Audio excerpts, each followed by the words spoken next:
Jau atsibosta būti ta frekiambok, ta auklė, bet aš dar pabūsiu.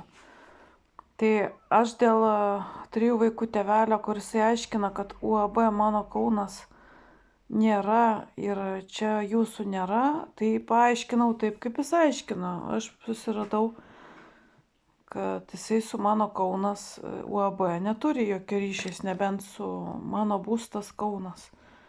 Gali ten bendrauti, ten konkrečiau tai yra Kauno ten paslaugų centras.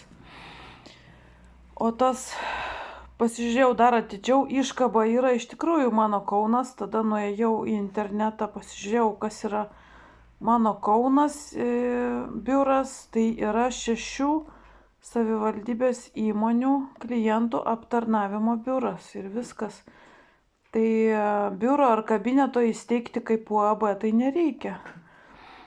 Tai jeigu jisai, suprantat, jisai taip prisistato, kad toks kompiuterių specialistas, toks teisės specialistas, tai nueik per 2 paspaudimus, pasižiūrėk, kur tu čia lankaisi. Tu lankaisi jungtinėme biure. Vieno langelio principas padarytas, kad žmogui nereikėtų po visą miestą važinėti dėl šildymo, dėl vandens, dėl nuomos.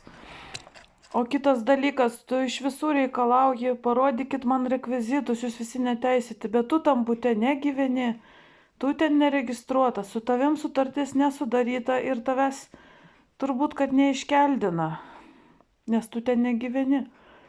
Ir atvažiuoja į biurą ir jis neturi jokio įgaliojimo atstovauti to buto gyventojus, nieko, lenda prie visų. Bet iš visų reikalauja, kad visi įrodytų savo legalumą. Ir iš manęs reikalavo, įsivaizduokit, reikalavo, kad atsiųsčiau diplomą ir dar teisininko veiklos pažymą. Aš jam turėjau siųsti, jisai man nieko neatsiuntė.